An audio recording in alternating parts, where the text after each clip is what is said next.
over the place. I'm a good sleeper. You must be a good sleeper, yeah. So good sleepers, that's a good idea, to be a good sleeper. Sleepers awake. But pay attention to what's going on around us. Maybe you can help out now and then. But sometimes we make that, well, not sometimes, we make a lot of effort, but sometimes we help out a little bit. Yeah, at least that's a modest approach. But today we want to approach the same principle of how we can help straighten out foreign policy. Because we're going to quote from our friend Justin Amash, who was in Congress and somebody I helped to get in Congress, and he attacks people who are talking about isolationism, and he's good on foreign policy, so we'll talk about him. And also the nonsense going on, in the Middle East. Yeah, and terrible. We'll start off with the whole idea of hostages, and what to do. And then Dave DeCamp reports on this, and this is a good report. He starts off by saying, Israel just killed a senior Hamas official who was involved in negotiations, making prospects of new deals less likely. So he helped, and he was Hamas, and 100 Israelis, got released. Yeah. So they go and murder the guy. Yeah, that's smart. I mean, that's what, well, I don't know. There would be a diplomatic answer to that. They say, well, this was done in self-defense. We can't have people just releasing, hostages right and left. But this is the one thing that's going on now is this debate on what we can do in telling people when they can return to Gaza. Of course, I think it's been pretty explicit. I think the intent of Israel has not been, I don't think they have to talk too much about it, but I've never thought for a minute that they intended to do anything more than make sure there are no Palestinians there. Yeah, well, they've said it outright. Yeah, they're not hiding. So, but now we have Blinken. He's blinked his eyes for a while and went over there, and the Israelis are expected to tell him that gave him the rules. Yeah, you sent us money and you've helped us out, but there are certain things we're not going to do just because the United States, even United States,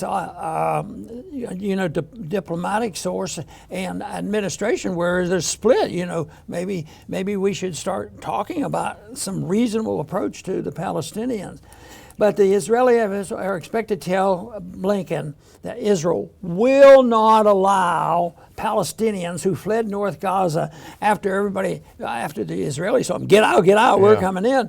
Well, they didn't have much choice, so they left. And there's a chance now, if there'd be more diplomacy and people finally giving up on this war, which it doesn't look like it's going to be soon, then the Palestinians might like to go back and see what's left of their houses.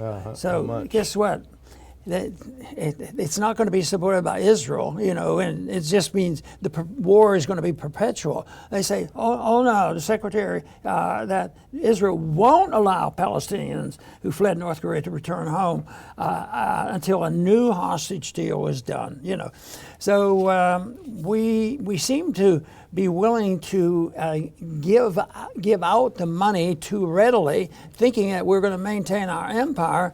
But this is anti-empire period of time we're living in now. I think each day, fortunately, the empire is getting weaker, but it's also very tragic because of a lot of people who are suffering. Yeah. And we have some pictures here that we've talked about that just shows the terrible suffering and the damage done, in Gaza.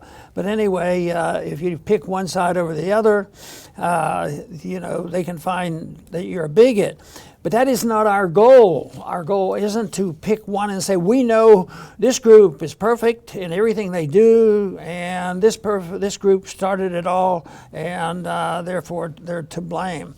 But I think our goal has been, from the very beginning of us being organized, and as well as when we were in Congress, is to present the case for non-intervention, to present the case for a constitutional foreign policy of minding our own business instead of violating the Constitution and fighting wars and letting presidents, who knows, we might get a powerful president in charge someday who knows what he's doing, or doesn't have the biggest idea what he's doing, and who knows what happens, to foreign policy. Right now, the Secretary of War of Secretary of Defense, yeah. Yeah, the Secretary of He's Defense. still in the hospital. Yeah, here he is. They take all this power, and fortunately, a lot of times it's inept, and it might save lives. But a lot of times, most of the times, what they do is they get us bogged down in another war. But as long as you can hide the body bags and the pay and the suffering and the civilians being killed, forget it. Let's talk about something else. Yeah. Well, on the killing of the negotiator, I mean, if your goal is ethnic cleansing, you don't want to have hostage negotiation. And that seems to be a faction. Now, not all of the Israeli government, that's a very strong and powerful faction, does not want any negotiation because they want ethnic cleansing. Well, here's what we're talking about. And Dave DeCamp did a great write-up, but I picked a different clip because of the photo I think was better. If we can put that first one up. Here is... Now, Blinken was there yesterday. He was talking, he met with Netanyahu, he met with their defense minister. But here's the headline, Israel to Blinken, Gazans can't return to North until hostages are released. And here's the write-up of this from Axios, if we do the next one, because this will give you the details. So here's what Blinken, he came to Israel again. I think this is his fourth visit so far. So he came to Israel, but before he arrived, he said, quote, Palestinian civilians must be able to return home as soon as conditions allow, he said in Doha.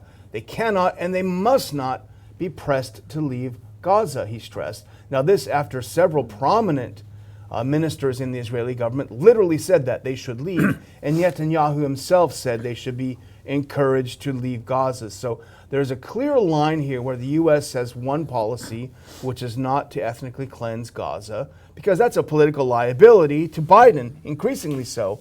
But Israel is saying another thing, and let's go to the next clip. This is from the same Axios article. Here's Israel's reply to what Blinken said. We're not going to allow Palestinians to go back to their homes in northern Gaza if there's no progress with the release of hostages.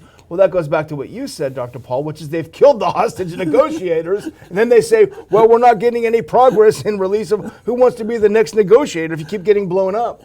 So it's a terrible situation there that's happening, and it really is it's an extraordinary to see the impotence of U.S. foreign policy, to have Blinken go over repeatedly, hat in hand, saying, could you do this? And these guys said, no, take a hike, take a hike. And to seemingly have no sticks, only carrots. It's just, I've never seen anything like it. The sentiment has obviously changed here in the last couple months, like I never expected to be so dramatic. And that is, there's been such a solid support for Israel that there was never criticism made out loud. But now, all of a sudden, because what is happening in Gaza and the tragedy of Gaza, that it has literally split the Democratic Party in half.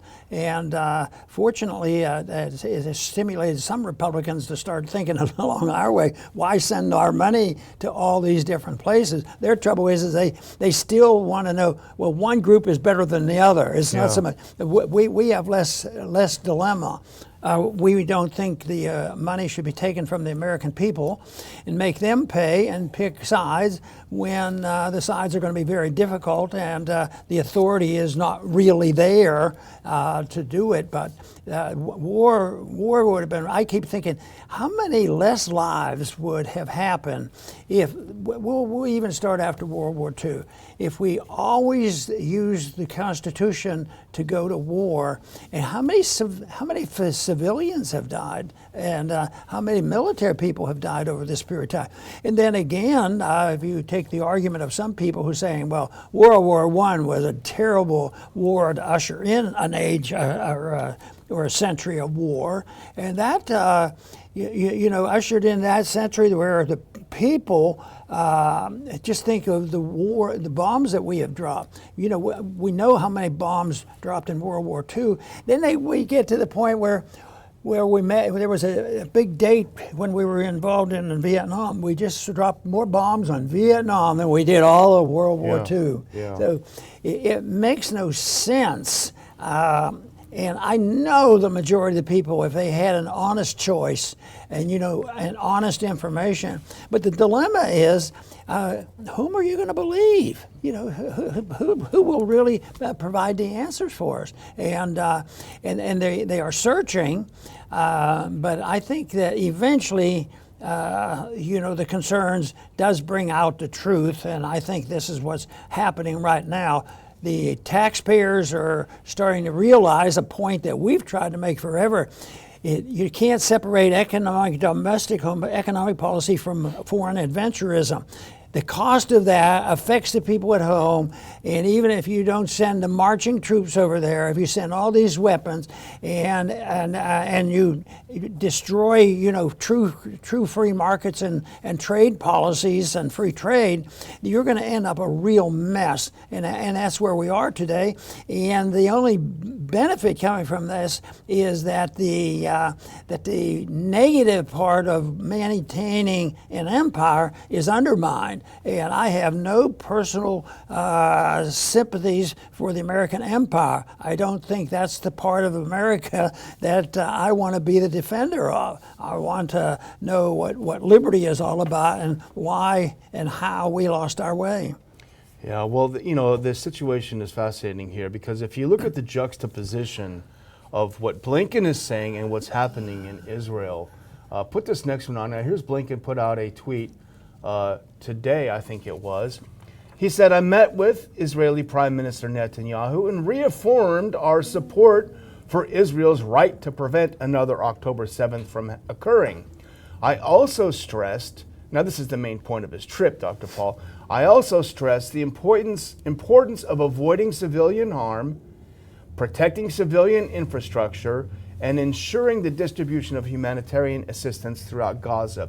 Now, avoiding civilian harm, it's a little bit late to say that when you've got about 25,000 civilians who have been slaughtered. And then he emphasized the importance of protecting civilian infrastructure. Well, go to the next picture. This is civilian infrastructure in Gaza. It is completely destroyed, and there was a recent estimate by the UN that 70 to 80% of all buildings have been destroyed. So he goes there after everything's destroyed and said, if you wouldn't mind, please stop destroying the infrastructure. And then here's another example of it. Now, this is NBC News. If you can go to the next one. NBC News. The U.S. expects Israel's operation in the Gaza Strip to end in the coming weeks. NBC reports from Antony Blinken. Well, it didn't happen that way because let's look at the next tweet. The U.S. expects it to end. Well, Blinken goes to meet with their defense minister, and he confirms that Israel will escalate operations in the Khan Yunis area until Hamas leaders are located. So you have this crazy disconnect, Dr. Paul, where the U.S. is saying one thing, we're going to get them to de-escalate, we're going to get them to stop killing civilians, and then the Israelis completely ignore anything that Blinken says and says, we're not going to do that, we're going to escalate. Now, some people might say, well, Ron Paul, what right do you to have tell the Israelis what to do? And that would be your position and our position that we shouldn't, except for the fact that, as we mentioned several times, there's the retired Israeli general that said, every bomb that falls is from America. Every dollar that we're spent on this war is from America. And he wasn't saying it, he was saying that we need more. But that's the point. The reason why we have the saying what's happening is that, unfortunately, in this terrible situation where we are extremely interventionist when it comes to Israel, everything that's being done is being done in our name, with our weapons and with our money, so it reflects on us. There's the moral issue that I think is important, and the first thing is us being involved there and harm coming. We have moral responsibility, and that's what you're talking about. They take our money and we send it over, and a lot of people die from it. But the morality of us telling other people what to do, and then it backfires misfires, and there's a lot of downside to this in other areas. And the one thing that governments have been notorious, our government, especially from the Civil War on, is that civil liberties mean nothing when you're in a hot war. And sometimes they create the war in order to undermine our civil liberties. And that's an ongoing process. So no matter how you try to justify the wars generally end up with us having less liberty. Yeah. And that's unfortunately, Murray Rothbard said the only war, and he was a pretty good student of history, he said there was only one war that he knows about where the people ended up with more freedom rather than less, and he said it was the American Revolution. Every place else, the wars, think of it all the way from Civil War and World War I and II, and the rules and regulations and the suffering and the inflation, all of this has been made worse. So this, but people don't want to think in that way. They think in immediate. What's it going to be like? Oh well, we won't have a draft. Yeah. Maybe we'll just register and make sure we'll get you if we need you. Yeah, we'll find you. So it was during these wars in my lifetime. Several times. Whether it was Korea or World War II, that we used the draft, and I sort of noticed that when they sent me a little letter. Yeah. Well, Rothbard was right. It is the only war where we ended up with more liberty. But how ironic now that we've squandered all that, we actually have less liberty than we had under King George. Taxation, movement, you got to, everything is controlled by the government. So we squandered all that liberty we got. But you mentioned the moral issue, and that I think takes us to the next story. If you're ready to move on, if we can put on this next link, and this is a tragic story. I hate talking about it, I hate seeing it, and I hate reporting it, but I think it's important. And this is a Reuters piece. Gaza's child amputees face further risks without expert care. Now, if you're only listening to the show, you won't see this terrible picture, but there's a young child with one leg cut off and another leg in a very strange looking cast. And let's go to the next one, because this is a little bit about it. 11-year-old Noor's left leg was almost entirely torn off when her home in Jabalia, Gaza, was hit by an explosion in October. I would call it an explosion. I'd call it an Israeli bomb, but okay, we'll quibble about that. Now her right leg, fitted with a heavy metal bar and 4 screws drilled into the bone, may have to be amputated. Let's go to the next one. This is 11-year-old Noor. She says, "It hurts me a lot. I'm afraid they'll have to cut off my other leg," she said from her hospital bed. "I used to run and play. I was so happy with my life. But now when I lost my leg, my life became ugly and I got sad. I hope I can get an artificial limb." And it goes on. In bombed-out Gaza, a generation of child amputees is emerging as Israel's retaliatory blitz after Hamas's October 7th attacks has led to blast and crush injuries as explosive weapons tear through densely packed high-rise housing blocks. Thousands of children like this situation. This desperately look for something good coming this, which is very, very difficult. Yeah. But there was a picture that even the picture I'm going to talk about wasn't worse as far as the tragedy go, but it was symbolic of a tragedy. And I think most people in this country, whether they lived during that time and watch the desperate desire for us to get out of Vietnam in the 60s, and that was the picture of the teenager. She probably was 12 or 14. Yeah. I think she was totally nude, and she was, amidst some flames, and napalm hit her, and I think she was burned, and all this stuff, but she survived. And I think that picture in itself brought it back home, because that was the first war they were actually ever able to see some pictures coming back. And there had been a lot of the progressive Democrats back at that time were half decent on the principle of trying to stop war. But the picture, I think, was a very powerful message. And this picture reminded me of that. And I think there will be a reaction. What are we doing this? You say, well, that's those people over there, the Middle East, they're they're not civilized. We don't have to worry about that. But it's our money. It's our policy. It's our United Nations that we deal with. We set the stage for this. It's part of our empire. And guess what? It's part of profiteering. Yeah. You know, I mean, why do we have all this? Because who's making the most money? The military-industrial complex. So we have a lot to bear, but if you can close your mind to it, you don't have to. That's why this picture, when people see it and look at it, they should remember that picture in Vietnam. Why are we doing this? Yeah. And why are we participating? And they cannot get off the hook by saying, well, that's not us. The American troop didn't drop that bomb or that sort of thing. But maybe we had something to do with where the bombs came from and who made a buck off it. Yeah. Well, we would never show them on the show, but I can attest to the fact that on Twitter X, there are photos that are a million times worse than that of children, and I don't want to go into it further, but it's terrible and awful. Go to the next one if you can. This is just the last little piece from that article. More than 1,000 children had undergone leg amputations, and I will add that many of these have been taking place without anesthesia because they don't have anesthesia there.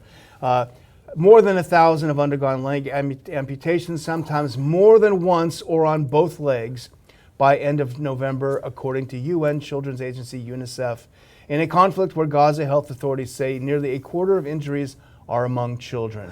Poor hygiene and medicine shortages spell more complications and amputations on existing injuries, some of which may not be survivable, doctors say. And again, I was going to put this next tweet up because this goes back to the point of, well, what's it have to do with us? We're not the ones doing it. Well, let's go to this next tweet, and I just found this is an Israeli news source. U.S. security assistance to Israel continues, as does the criticism.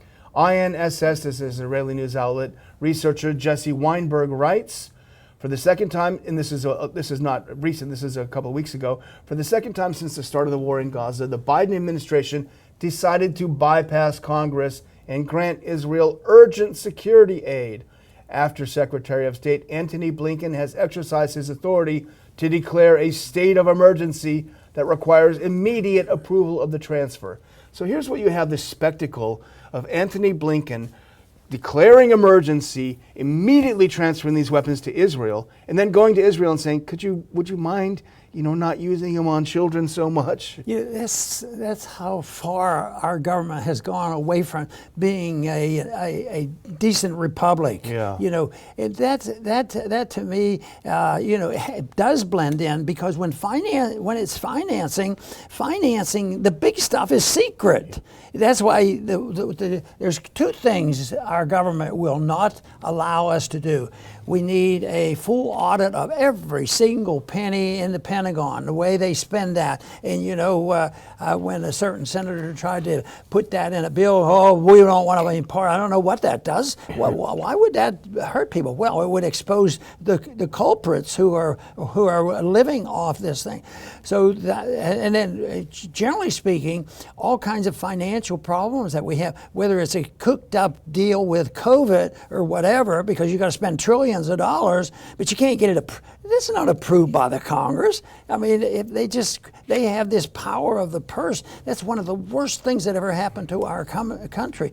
It did, on the short run, benefit more than just the deep state. There was a spin-off on that, but that's ending. Now the bills are being paid, and guess who's paying the bills? The people who thought they were getting a big deal of this, and they're the ones who, are living out on the streets, and they're going bankrupt, and they're going to suffer the consequence a lot more.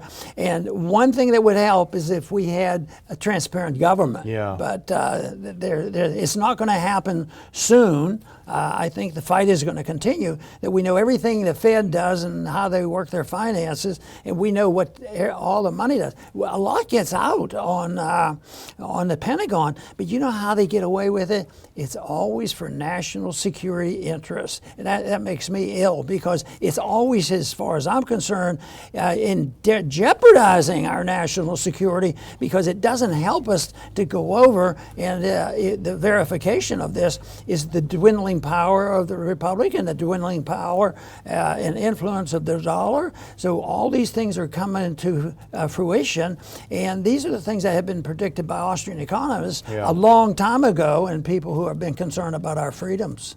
You're absolutely right. I mean, the middle class is paying through inflation. You go to the store, try to buy something. Yeah, that's it. And the elites hate their guts, and they don't know it because they throw them a flag and wave the flag and you're patriotic.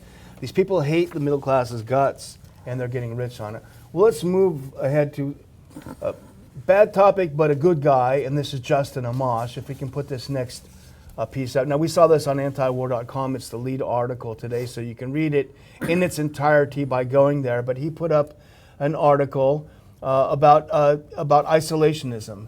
And this is just the headline, but here's the tweet that he put in there. This has caused a big debate on Twitter X, and so he wrote a little essay about it. So we can go to the next one. Here's the operative point. He said, the way to protect U.S. forces in Iraq and elsewhere is to bring them home.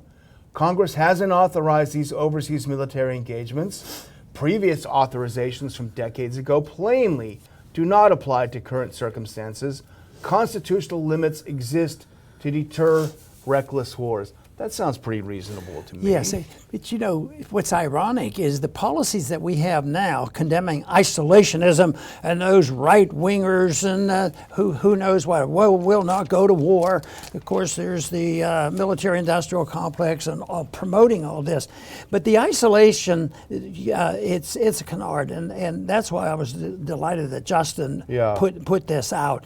Because if you want to talk about isolation, and you look at the movement in the last 2 or 3, even as recent as the last 2 and 3 years, although the seeds had been sown, that our empire will end because all, world reserve currencies fade because they always abuse it, and that was destined that would happen to the dollar, and it is. So we're not surprised, but we have more isolationism. You know, we think we're the king of the hill, so we throw our weight around. We put on tariffs, we put on blockades, we do all these things, and people keep trusting the dollar, and it's lasting for a long time, and nobody has a way of how do you transition away from it. So the very policies that we follow now are the real, truly isolationists and the warmongering people, I'll tell you that. So that's the part that we have to try to realize, because it's always been annoying to me when they say, you're an isolationist, that's the worst thing in the world. A matter of fact, because they've practically ruined that word. That means you don't want to talk to people, and you don't want to be free market people. You don't want to travel and share cultures and things. So, but the word I like to use, we use it all the time, is non-interventionism, and that's quite a bit different than isolating ourselves from the world, which they have just caused, and we're going to see a lot more isolation with our country on the path we're on. Yeah, absolutely. Well, Justin wrote about he had some pushback on this because, as you say, he was accused of being isolationist, but I think he had an excellent example that he put up.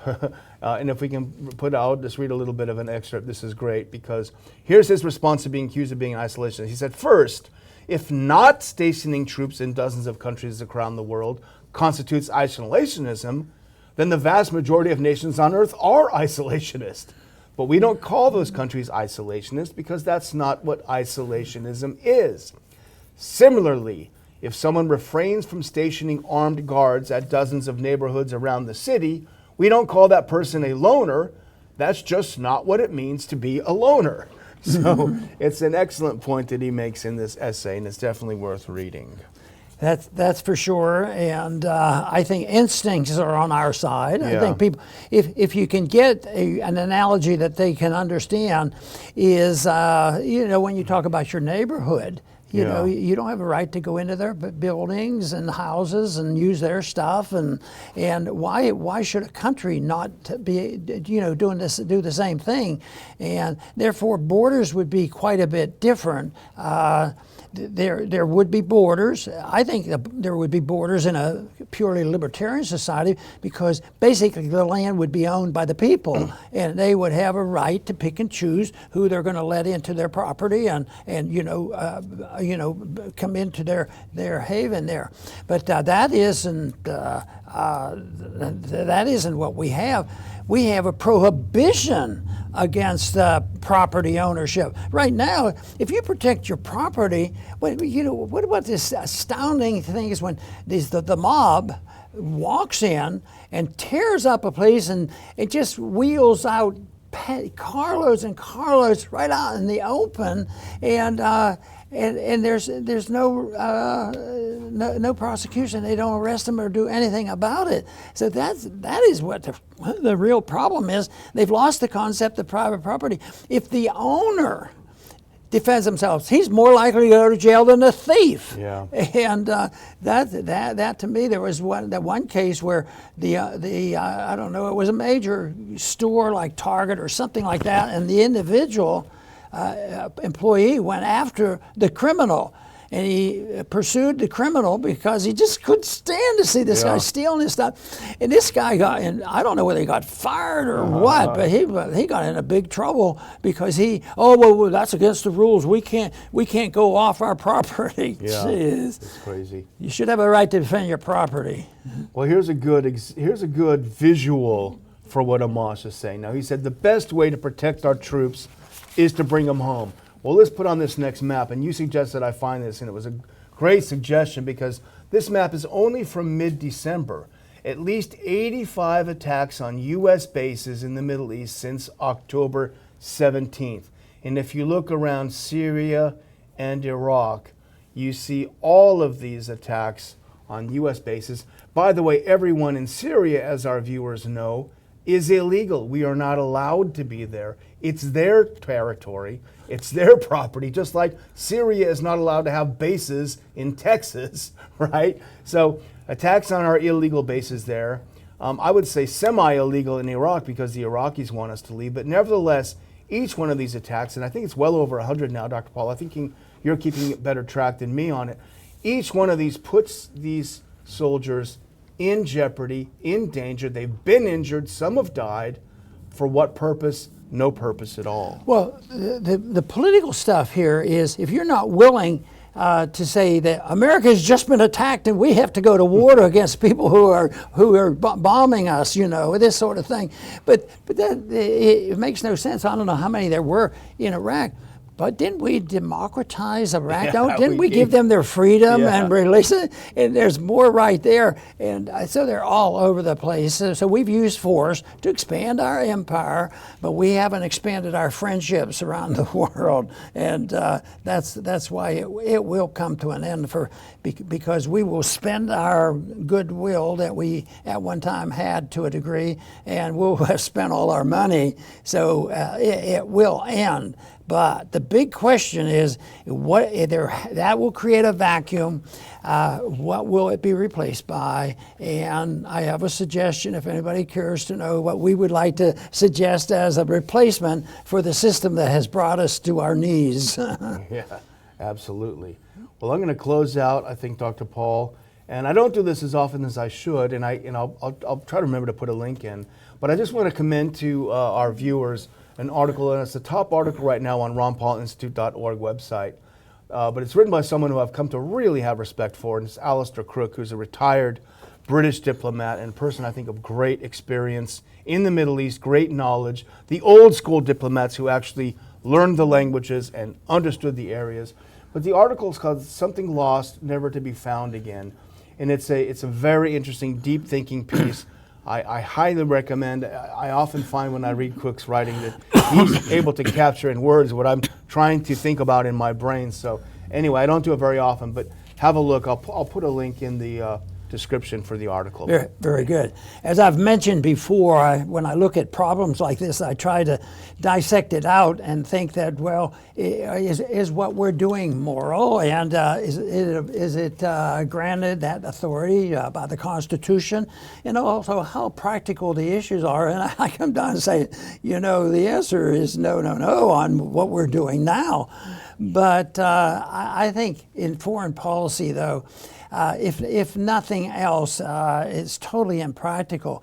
But in Congress they also had that additional question, and they would list the lobbyists lobbyists over here for it and the lobbyists against it to help the congressmen figure out how to vote, because sometimes they didn't know until the last minute. Okay, well, who do they have? Are they in my district or not?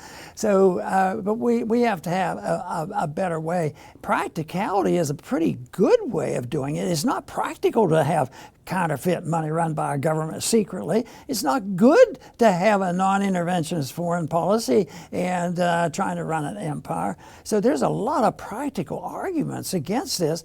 And besides, the greatest and the best argument for it is, if you study history and look at it, you'll find out the greatest prosperity and peace comes from countries that respect liberty. And that's pretty neat. You enjoy liberty. Oh, that means you can do what you want? No, not quite that way. You can't hurt people. You can't steal from people. And guess who are the biggest thieves? And it's the government, stealing from the people all the time and interfering and enforcing policies that people are dying, whether they're living in this country or elsewhere. They bring on the problem. So it is very practical, as far as I'm concerned, if you're trying to find answers for the problems we have today, is endorse the principles of personal liberty. I want to thank everybody for tuning in today to the Liberty Report. Please come back soon.